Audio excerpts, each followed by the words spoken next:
And I'm sure we are all extremely hungry from the last one with the pizza and salad. But to give us a more in-depth perspective of the vegetarian and vegan diet, we have Saradiya Rasa with us to talk about the plant-based nutrition and how it's going to benefit us. Just a quick intro into Saradiya, who is with us at the moment. She's a disciple of Indradyumna Swami, who is a disciple of Srila Prabhupada. She works in the field of education and is pursuing her master's degree. She's involved in the development of philosophy, religion, and ethics curriculum of school children. That's so amazing. She's been teaching yoga and meditation for 10 years. And something really interesting about her is that she has a passion for Ayurveda and plant-based nutrition. So I think she's got a lot of insight to share, and I'm sure we're really going to love this. So welcome, Saradiya. Can you hear us?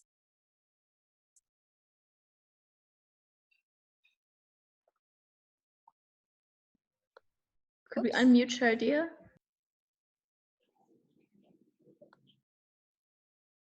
Hi, Saradiya. Can you hear us? There. Hare Krishna. Hare Krishna. It's so good to connect with you. How are you doing? Hare Krishna.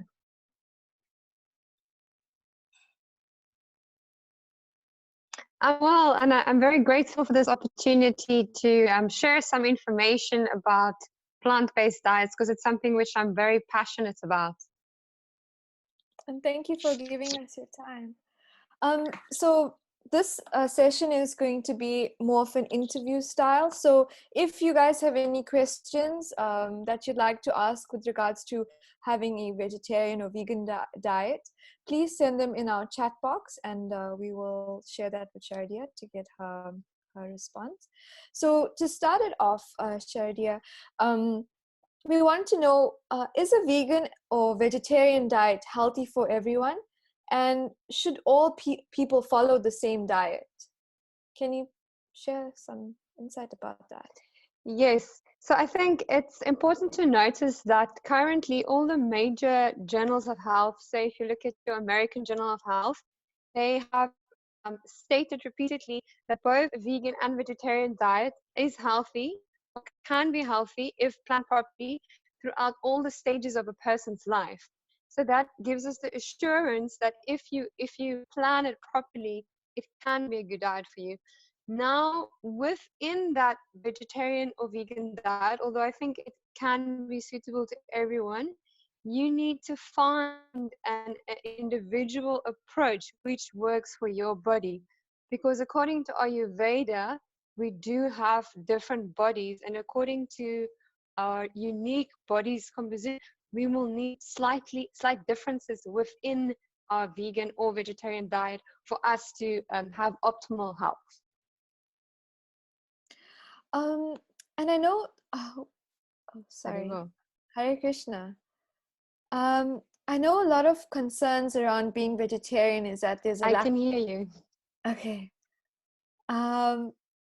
There's concerns of, not having enough protein in a vegetarian diet. And so can you share how can a vegetarian or vegan ensure that they have all the nutrients in this diet? All right, so that's actually quite interesting. I think the first concern, if you go vegetarian or vegan, that people will have, if they're not vegetarian or vegan, is that they'll ask you, how do you get enough protein? And I find that quite interesting, because if you would look at nature and you look at some of the biggest mammals we've got, if you look at a rhinoceros, if you look at an elephant, if you look at a buffalo, they're all vegan. Sorry, they're all basically on vegan diets. So from that alone, we can be assured that there is ample protein sources in plants. So when it comes to humans, we're not going to try and get our protein from grass. So if you're vegetarian, you're going to be looking at dairy, you're going to be looking at whole grains, and you're going to be looking at pulses or legumes, and you're going to be looking at nuts and seeds. If you're vegan, it's going to be the same, except of course you're going to take away the, the dairy category. So if you're either vegan or vegetarian, you just have to get a combination of all those different food groups in your meals every day. So that is a major important thing that you need to remember, is that you need to get protein from a variety of sources, because in meat, what you find is complete protein. Now, most plant sources are not complete sources of protein, which means you need to have, for instance, you need to have some form of grain, say for instance rice, and you need to combine it with some form of legume, say for instance kidney beans. So if you've got rice and you've got kidney beans in one meal, you've got a complete protein. Even if you eat it within one day, you'll still have complete protein. There are a few plant sources which are complete proteins. So the most well-known ones is quinoa. So quinoa is a complete protein in itself, and you can eat quinoa as you would eat rice. It's very nutritious, so you can eat a small amount. And then hemp, which you can either have hemp seeds, which is a very nutritious because they've got, except for the protein, they're also very high in omega fatty acids, or you can just have hemp protein powder. So there, and there are many. I sent a document, I think, which will be sent later to the students or the people participating in this discussion. And there are many. If you look at the document, you see there are many different sources. So I think if you are coming, from a background where you weren't vegetarian or vegan before, it might be just very useful to familiarize yourself of all the different sources, because it might be things that you haven't been eating before. So I think that's very important, to educate yourself about all the various plant-based protein sources that are out there. And I know you mentioned that if you want vegetarian or vegan before, you have to understand the fundamentals of what you need in your diet. But what are the common mistakes that people make when adapting this sort of diet or change of nutrition that they're getting into their body? Okay, so I think the biggest mistake that people would make if they're changing is just taking the meat away, or just taking the animal products away, without knowing how to supplement that. If you're just going to be, because I've seen a lot of people just going for kind of easy sources, so they just eat a lot of processed carbohydrates, say like a lot of pasta or things like pastries, bread, because it's easy and it's available.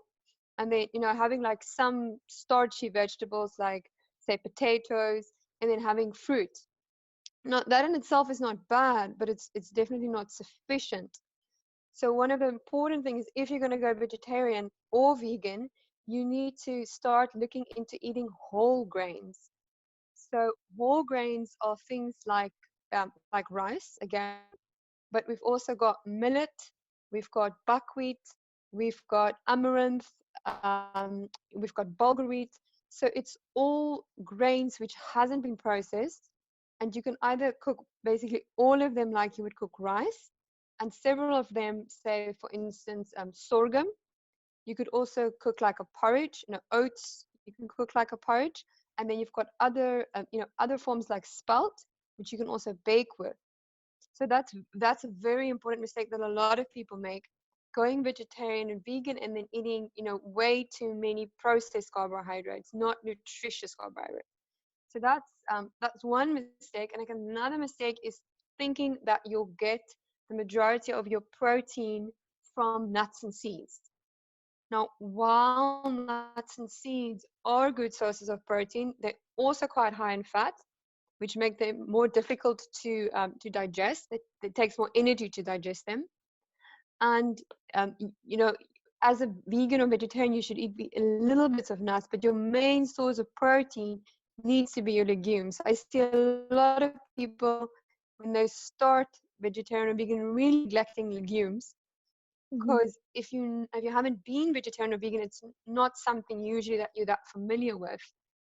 So So yeah, I would say that's another. So the second mistake is not getting protein from the right sources. Going for nuts or seeds instead of going and getting your legumes in daily. So I think that's another another challenge. And I would say a third one might be to make the change too quickly. If you just hear one day, say for instance, you just hear about the meat industry and you're really shocked, about how cruel it is, and you decide, I'm going to go vegetarian or vegan tomorrow. It's not a bad choice, but you really have to then educate yourself, like, how am I going to do this? And how am I going to make, this transition? So, I would say plan your journey so that it's achievable, for yourself. Don't try and take too big a jump, but rather, take it like slow and steady. That's interesting. Saradiya, we actually have a comment and a question from Kajal. Hi, Kajal. Yes. Thank you. So she said, I recently went vegan last year after being vegetarian, and I found myself always eating replacement foods like vegan cheese or ice cream. But I'm trying to go onto a whole food vegan diet without the processed foods. But usually, if I do this, I feel bloated sometimes. Is that normal in the beginning? So yeah, two things. I would say to, sorry, just give her name again. The It's lady who Kajal. asked the question, Kajal. So number one, make sure that you're not maybe gluten or wheat intolerant, because those intolerances are very common, and that will definitely they can very easily lead to bloating. So I would say, test it out, see if you cut out gluten or wheat, if that improves. Another thing which causes bloating is also sugar, refined sugar. It's very much linked to bloating, so that can also be the cause. Then another one last thing that can be the cause is if you don't combine your food correctly. So that's where Ayurveda is very interesting. A lot of diets give us information about, the nutrition in food, but not how to combine them. So if you, for instance, are combining grains with fresh fruit, that can lead to a lot of bloating and gas. And then lastly, if you do transition to whole grains or vegan diet, you are usually consuming more fiber than you were before. So a lot of people initially do experience some more gassiness, which usually after some time, goes away because your body gets used to absorbing more fiber.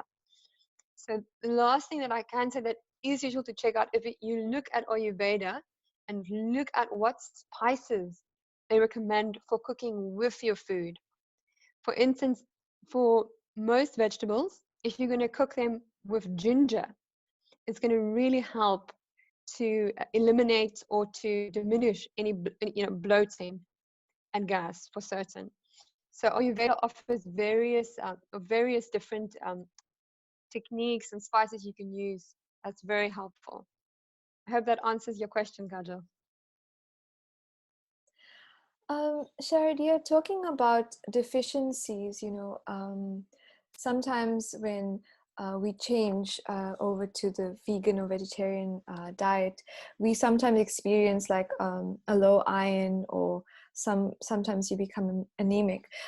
What do you recommend? Like, what supplements should vegans take to avoid nutritional deficiencies? All right, so let's start with iron, since you mentioned iron. So especially women tend to be low in iron, because of the monthly blood loss that we have. So like being anemic is more common amongst women. So there's a couple of things that you can do.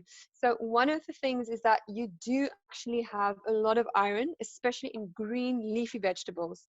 So you want to make sure that you get, like daily almost, you want to get the green leafy vegetables. So we're talking about spinach, kale, also like, dark lettuce, even something like parsley, basil. And then when you eat your meals, you want to take some lemon juice, fresh lemon juice, and sprinkle it over your meal, because if you add vitamin C, then your absorption of iron is drastically improved. So that's one thing to keep in mind. have that, have that little bit of fresh cut lemon and just drizzle it over your food.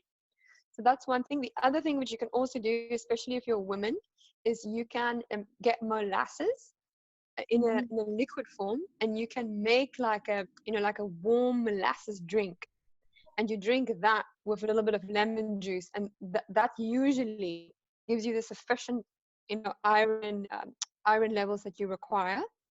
But if you're still concerned, I would suggest get a blood test. That's usually the best way.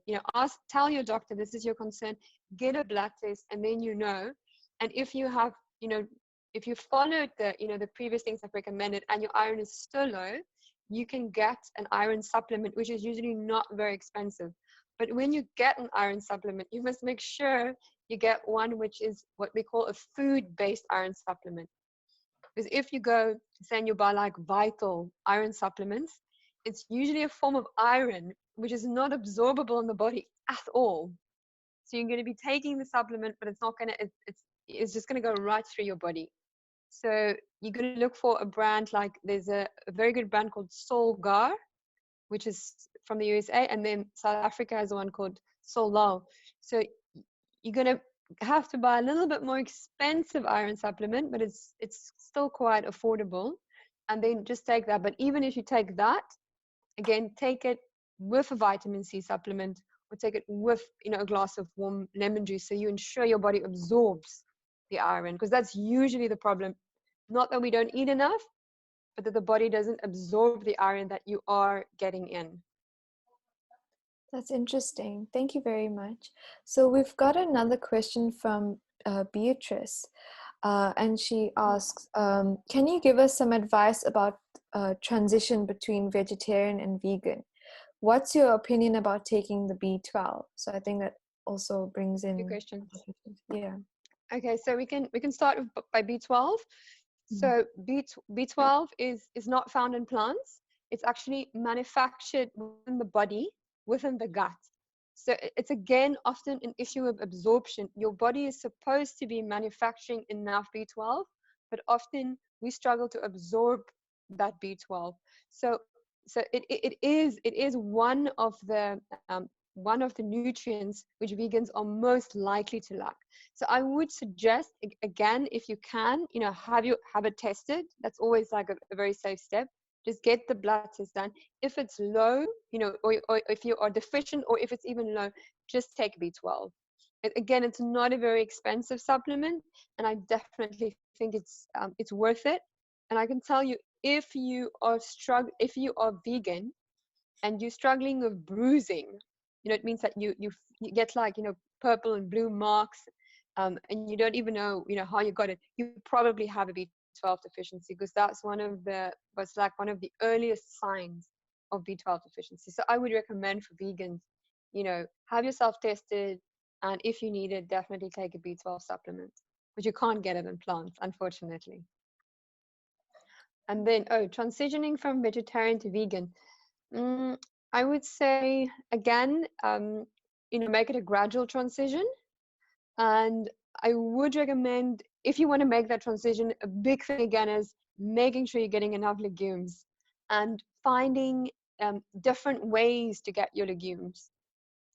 You can, with legumes, you can make, we're talking like beans and mung beans and chickpeas. So you can make soups with them. You can make kitchen with them, which is also very easy, and which I highly recommend everyone tries out if you're vegan, is making pancakes. That sounds quite strange, but it's actually quite simple. You can just soak dal, blend it, and make pancakes with it. So I would say, get a variety of legumes and get a different ways to cook them. Definitely get quinoa, because that's the complete protein source. And if you can afford it, get hemp. Hemp is also another complete protein, and hemp is it's rich. And if you can, get avocados, because if you're vegan, you're going to crave something creamy and rich. The good and fat. Avocados can really like yes, can really give you something that's creamy, rich, and filling, and also again has protein. I think before we leave, please can you share the pancake recipe? I'm sure everyone is willing to try that. So I know that when I go to the doctor, Yeah, sure. I've got a couple. I know when I go to the doctor, my doctor's like, it's because you're vegetarian that you're here so often, because, I don't get sick that often, but, when I get the flu, I always go for my flu jab. But I know there's a lot of articles Yes. that say that, people who are vegetarian or vegan become ill very quickly or very often. Can you explain why this happens, or your insights about that? Okay, so I think firstly, it's important to note that the studies show that in general, if you look at people who follow vegan and vegetarian diets for a long period of time, they are actually healthier. They are hospitalized less, and they live longer, and they use less medication. So that is quite interesting, because that's our kind of more credible sources. But what we do see in the media is kind of the sensationalism about, I saw one, I think, trying to remember his name, Will Smith's son went vegan and then his skin turned gray, and then the family had to do an intervention. But so I find that quite interesting, because it is true that, some people go vegetarian or vegan and they don't do it properly. They don't plan their meals properly. They don't educate themselves, so they're not getting, enough nutrition in. That can happen, but that can happen on any diet. And we don't see articles about all the thousands of people that are ending up with heart attacks because of high cholesterol, because they're eating, huge amounts of animal fat. So I think the media is like a bit what is the word, discriminative, against, like, very easily, like, if a vegan gets sick, they tend to want to make a story about it. But if all the people eating meat get sick, even because of the meat, then that's usually not written about. Like, there's the correlation between colon cancer and meat eating is much higher than the correlation between smoking and lung cancer. Sure. But we don't see the articles in the newspaper about the guy who just got just died of colon cancer. He ate like steak every day. So I know it's hard with certain doctors, but I think educate yourself and then educate your doctor. That would be my my advice for that one. Thank you for that. And for all our gym junkies out there, making this transition to vegetarian, vegan, does this affect their overall performance, or the overall level of being healthy? Can they still maintain their performance before, like, being a vegetarian and after making the transition? Or can you enlighten us more about that, especially with regards to exercise? Yes, so it's actually interesting. There was a whole documentary about it, about athletes going vegetarian and vegan, and for most of them there was actually an increase in their physical performance. So, but that would be with a well-planned, vegan or vegetarian diet. But that proves that it is possible. And one of the very interesting points that came up in this documentary, I think it's called Deal Breakers, if I remember correctly, is that archaeologists were studying the remains of some of the Vikings. So obviously these are very well-known warriors, and by studying the remains, the bones, they can tell what the diets were, and they discovered that many of these warriors were actually vegetarian, which is quite interesting. So also that goes to show that this idea of in order to be strong and to be healthy and to be athletic, you need to consume huge amounts of meat. It's more of like a cultural construct than it is like a fact, based and backed by science.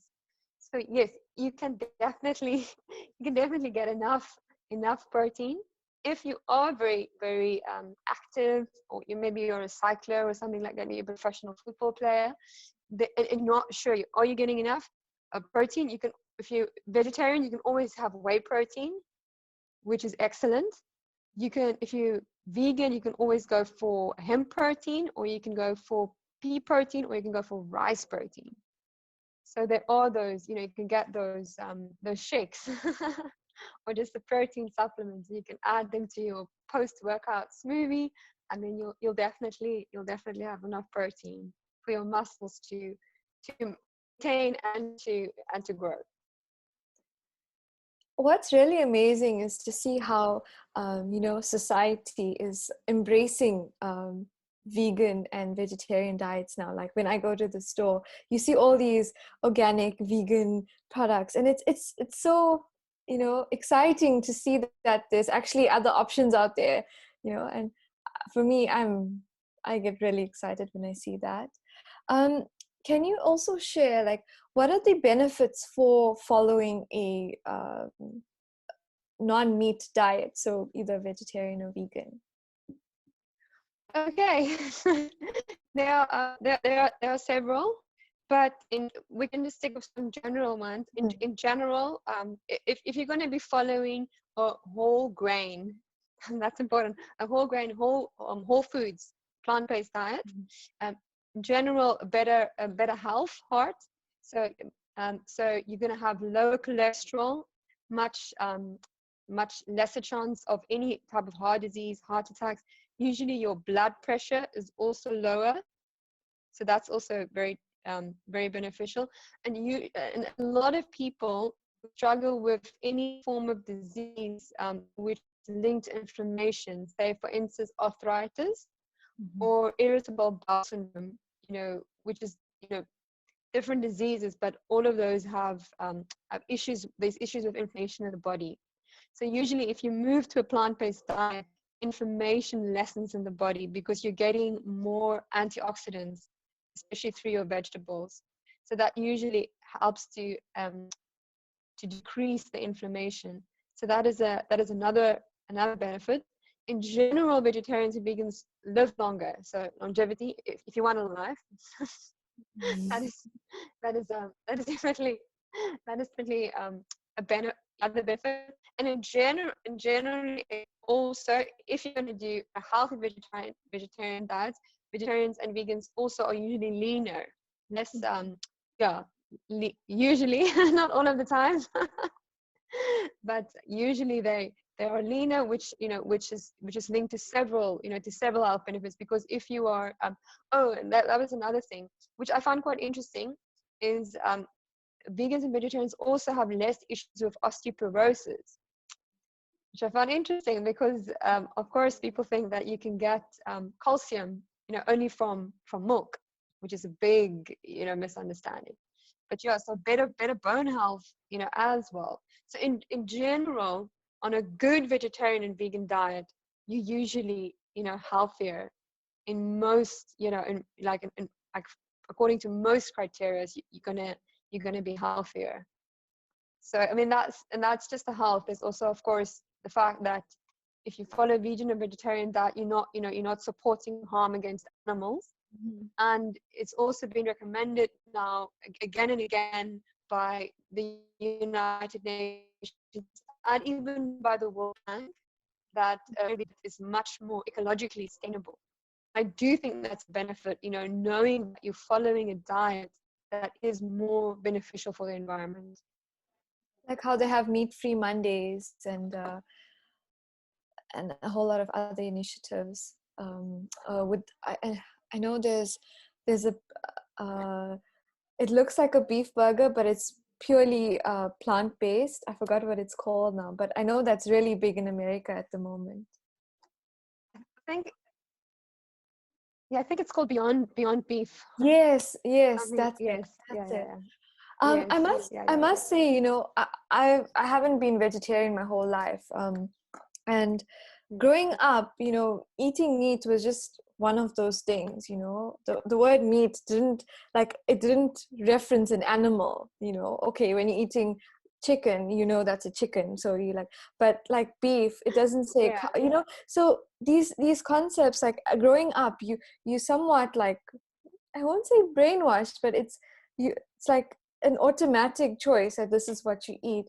But with this, can you also share some understanding about, like, how does one, you know, who wants to become more spiritual, how can they understand, like, the do's and the don'ts in terms of, you know, in spirituality, when you learn ahimsa, and you know, so can you share more about that, just, you know, some enlightenment about spirituality Okay. and that connection? Okay, so I think firstly, it's important to understand that we've normalized meat eating, you know, to a great extent, but we have also normalized slavery before, you know, humanity. And we have also, you know, normalized discrimination against races before in South Africa. So to begin with, we have to question our norms. It is normal to eat meat. You know, I'm Afrikaans, and I come from Afrikaans family. I grew up like eating meat thrice a day. You know, it was like, you know, like for I would say in Afrikaans culture, for many people, if there's no meat, it's not really considered a meal. It's like a snack. So yeah, that's where I came from. But it was important for me to question that at some point. You know, why do we consider this normal? Because I wouldn't eat my dog, I wouldn't eat my cat, I wouldn't eat my rabbit, I wouldn't eat my budgie or my horse, but I would eat my duck and my chicken and my sheep and my you know, and my cow. So so we you know, we can see it's very interesting how we are taught to classify certain animals as pets and certain animals as food according to our society. Because in China, a dog is considered food. And, you know, but in South Africa, if people, you know, feel highly disturbed if we say, like, you know, have some Alsatian, you know, nicely cooked. Or, you know, let's braai Golden some Dutch retriever. food. Yeah, exactly. Yeah. So I think that's one thing, even if you're not, you know, even not from a spiritual point of view, you know, you can just see, like, rationally, the way we think about meat eating is not very rational. It's really like an ideology, you know, that's you know, that's kind of that we've been taught, you know, which I do think we should, you know, we should think about. And then when it comes to spirituality, I think it's noteworthy to see that in basically all the major religious traditions, there are, you know, the mystics. And if not in the mainstream, like in, for instance, in, okay, Hinduism and Buddhism is also changing, but I would say in Buddhism and Hinduism, a lot of people in the mainstream are, you know, vegetarian or vegan. But for instance, in Christianity and in Islam, the mainstream are not vegan or vegetarian, but the mystics often were.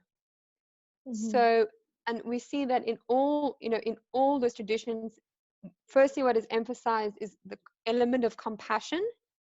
You know, if you don't need to kill, if you don't need to take a life, then you shouldn't. And then another very interesting aspect, which we find, for instance, in the Bible, with the case of Daniel. It was Daniel was an Israelite, and he was summoned by the Pharaoh, who was an Egyptian, to serve, you know, to serve him as like a counselor. But then Daniel and you know, his men that he brought with him, they had a problem of eating the Pharaoh's food because they said that it would contaminate them. Daniel and his men, they followed the, you know, they cooked for themselves, and what they cooked was a vegan diet. And it's even today, Christians do Daniel fasting, and some Christians follow the Daniel diet. So it's very interesting. In that particular story, they were concerned about keeping the body pure and keeping the mind pure, you know, and keeping Yes, so I found that, I found that very, quite fascinating. So you find that in different religions as well. Compassion on the one hand, on the other hand, then keeping the body, as a temple. So that is, I think, another very important element. I would add that, of course, if you're Eskimo and you've got no other choice, it's probably not immoral to eat fish. If you were, living somewhere in a jungle, and you hunt animals every now and again, that there's some, often some special ceremony involved. That is quite different than, the mass slaughtering of animals when we do have other options. I hope that is a satisfying answer. Definitely. And if you have any questions regarding this topic, please feel free to share. I'm just going to read out Chinmaya's question. This is about vegan substitutes. So Chinmaya asks, which is the best milk substitute in your opinion, out of example, soy milk, almond milk, rice milk, and coconut milk? Are there reasons to particularly avoid any of these?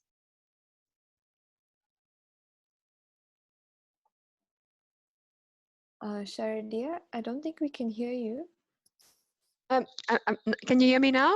Yes, I can. Thank you. Okay, so plant-based milks. It's a very good question. So thanks for asking that. So number one, if you can make your own nut milks, that would be the best. If you get nut milks in the shop, usually if you look, it will be like 1 liter almond milk, and there's 2% almonds. So that's very little almond. So you're not really going to get a lot of nutritional benefit out of it. So if you can, it's quite simple to make your own milks if you've got a blender. I mean, I won't give the whole process now, but if you have a blender and you can soak nuts and you can blend them, you can basically make your own nut milk. And then I would say go for almond, because if you make your own almond milk of more, more almonds per liter of water, it can actually be a very nutritious drink. So that would be my number one recommendation. If you're just going for something that tastes good, because often, especially if you're just going vegan, you want like a milk substitute that tastes nice in your porridge or something like that, I would suggest go for rice milk. I know in South Africa, Woolworths has got quite a nice rice milk, which is fortified with B vitamin 12, which is quite useful. And alternatively, the most environmentally sustainable one is oat milk. But again, if you've got a blender, you can make your oats yourself, which is quite simple. It's just going to be soaking the oats, blending the oats, and straining the oats, and then adding some, vanilla and some sweetener to it. So it's actually quite simple to make your own plant-based milk.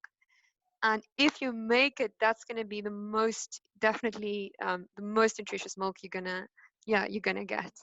I hope that answers your question, Junmai. And we learned how to make almond milk. So thank you for that. Yeah. Yeah, so simple. We have another question from Sandise.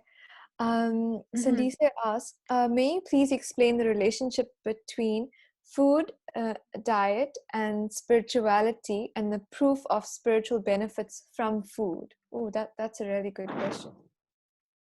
So did you catch that? Okay, so a very interesting question. Yeah. I mean, I'll try. It's quite a lot of questions. Okay, so the connection between food and diet and spirituality and the benefits. So what I will say is that in most religious traditions, you just don't go into the kitchen and just like randomly cook and then kind of throw things on the table and then just eat. Usually in most religions, both the cooking and the eating is a form of a ritual. So in most religions, you have some form of awareness that you're trying to cultivate, awareness of, for instance, gratitude, awareness that certain certain food groups, like if you look at the kosher system in Judaism, has different values, and some is considered clean and others are considered unclean. So cooking should usually be like a conscious process.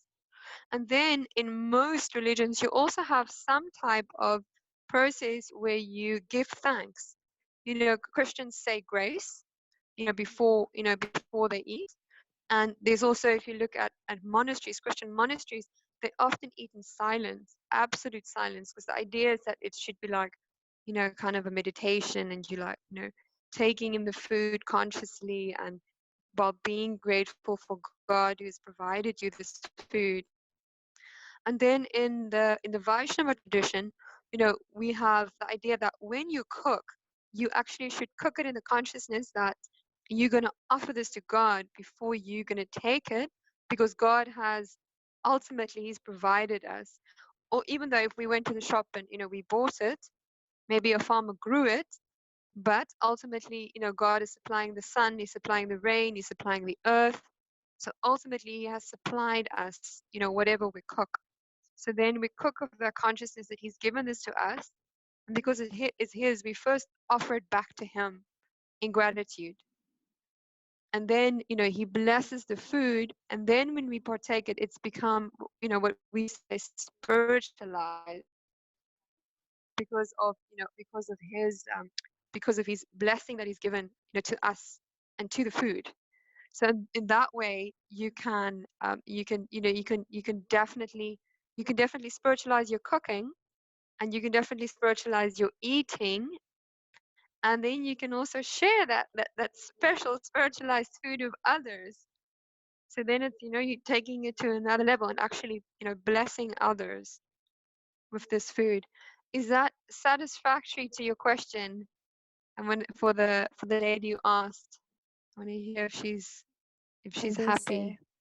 Maybe she can just Do you want maybe to she can unmute give yourself? us a text. Yes, I'm not a lady. Oh, sorry. It's a Not a gentleman. problem. Not a problem. I think to an extent, yes, but also I'd like maybe an answer to maybe evidence or proof of when the type of food someone eats has benefited them spiritually. I don't know if there is, but If there's benefits, spiritually, if there's yes. proof, if there's The proof. connection, yes. Okay, what I would suggest, what I would suggest honestly is that you try it for yourself. Because in our tradition, I'm also a yoga teacher, and I always tell people yoga is not something that you believe, it's something that you practice.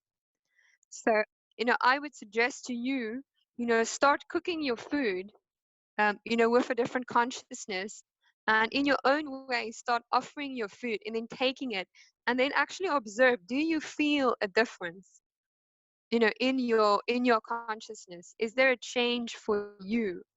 Because, that we can always use this example, like for instance, if you're hungry and you eat, you'll be able to tell if you're satisfied and when you're not hungry anymore. It's like a tangible experience. So if something is spiritually beneficial, you should be able to tangibly experience it. You shouldn't only be able to, believe it and read it. You should be able to feel it at some point. Is that a more satisfactory answer? Very much so, yeah. That makes perfect sense. Thank you. And like they say, the proof in the pudding is eating it. So best way is to try it, right? Yes, definitely. We have one more question from Avron. He asks, please can you share some advice for promoting vegan and vegetarian diet, as well as animal activism, and making the mass of people, that their current norms are immoral. So just to add to this, I know there's a lot of activity going on. So yeah, this is a really interesting topic to really speak on, because I know there's a group called Anonymous for the Voiceless as well.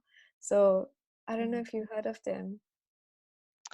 Yeah, there is. I mean, depending on what you want to do, you could always join one of the organizations.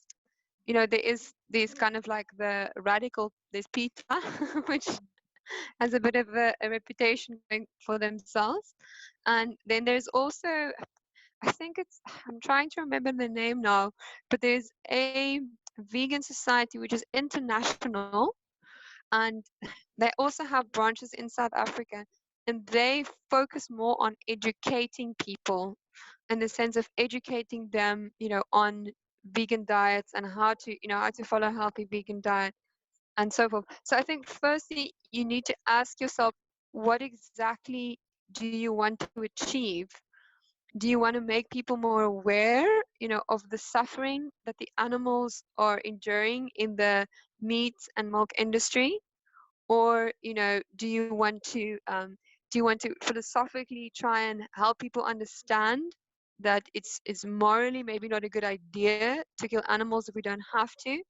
Or do you want to make people aware that a vegan or vegetarian lifestyle can be healthier for them and the planet? So I think that would be like the first, question you need to ask yourself. What exactly is it that you want to achieve? And then once you've done that, I think you can, if you just want to join something, you can look and find an organization that, that focus on that specific thing. For instance, if you look at Greenpeace, Greenpeace does to a great extent promote a vegetarian diet, but they do it, mostly through like, the environmental aspect of it. I mean, that's a huge discussion on its own. I mean, the environmental impacts of the meat industry is enormous. I mean, just to give you one example, of all the industries, including transport, the meat industry contributes the most to air pollution in the entire world. I mean, that's very disturbing. It's so bad that they said that if you could choose between never ever, using any form of, of fuel transport, so basically just walking or cycling or maybe rowing a boat the rest of your life, if you choose between that or becoming vegetarian, it's much better for the environment, for pollution, if you just became vegetarian and still used, transport as normal. So that's how much, the meat industry contributes to environmental pollution. So yeah, I think that would be your first step. Try to understand exactly what it is that you want to do and align yourself in with the right people. But I think you might have further questions on that topic. Can you maybe clarify if they're happy? Avron, would you like to unmute yourself? Or you can type out your question if you're shy.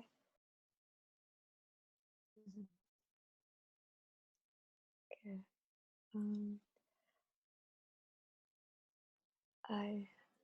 Avron? Oh, he says it's all good, thank you. Satisfied. Okay, great. Satisfied. Yeah. Great, great. Do you have, we have another question from Beatrice. Do you have any book or website that you advise we could read to learn about vegan diet?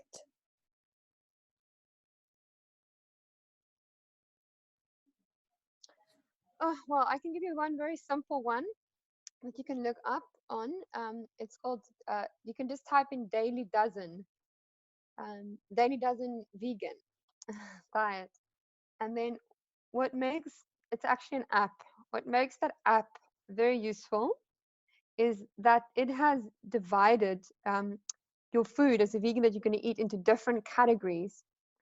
And then basically what you just need to do is make sure you're eating from all those categories every day. And it gives you also the amounts, the servings you should be taking. So I think that's very simple, but very, very useful. So you can just, because it helps you to kind of change your thinking, about just, getting your meals into actually making sure you're getting the right variety into your diet. So I think that would be definitely a good one. And then I can send you some. I can't tell you from the top of my head, but there are some very good websites.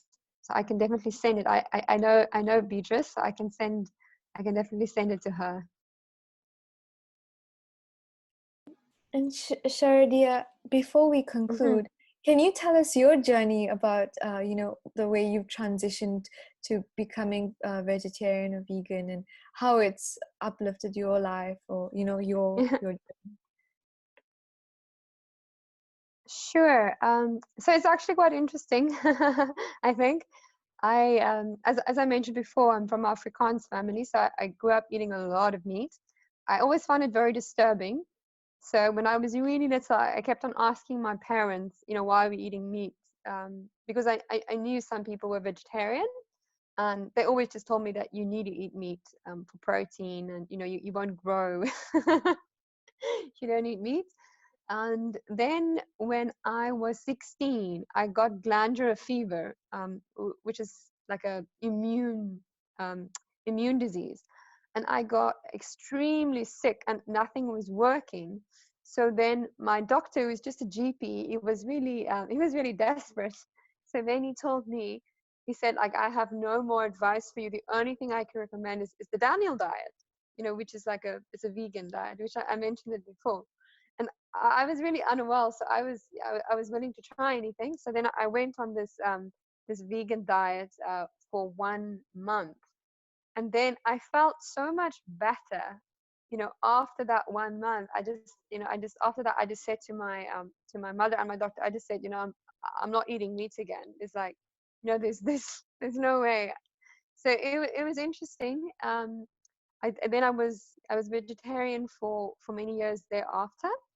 And yeah, then at some point I felt really disturbed by the meat, by the connection between the dairy industry and the meat industry, and the unfortunate treatment of the cows. So I decided to become vegan. That was like 12 years ago. So yes, and Wow. I must say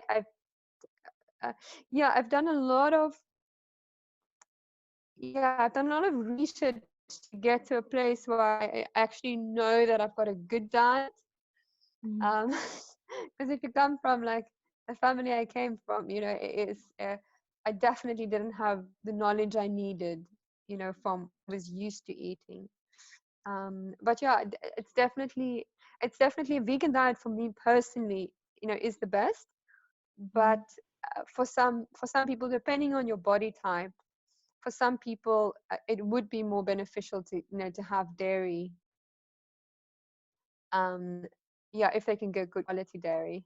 Yeah, that's my story, and I'm very passionate about vegan baking. That's my one of my one of my hobbies, and I've done loads of trial and error. And do you have any social media pages that we could follow, to get more like recipes, and if anyone needs advice?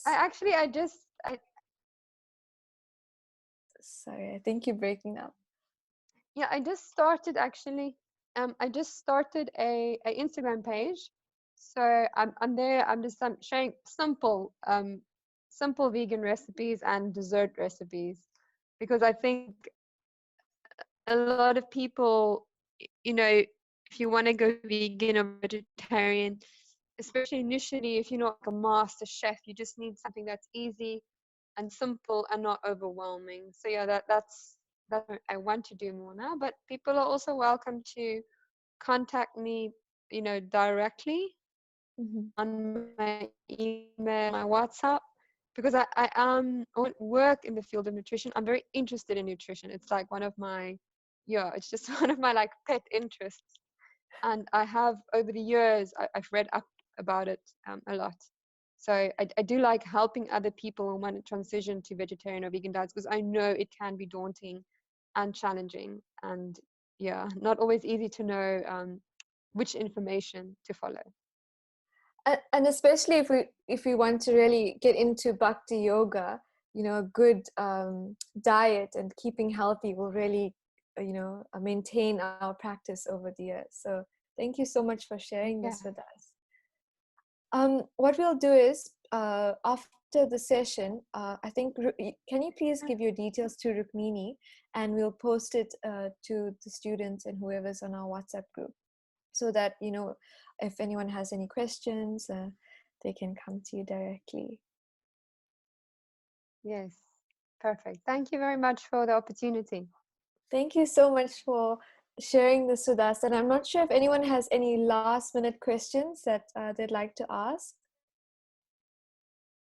If not, then we can conclude. And oh, Ramuna just says, Hare Krishna, thank you. So Thank you, Ramuna. I think a lot of people really benefited from this session. And we hope to do something again in the future, because this is a really amazing topic.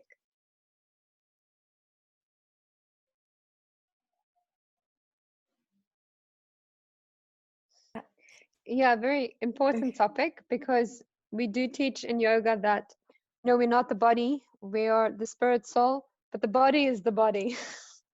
So we have to look after the body, that's for sure. That's true. But thank you so much. And this is actually our last session for the Perspective Retreat. And I'm sure we're really ending on a healthy note.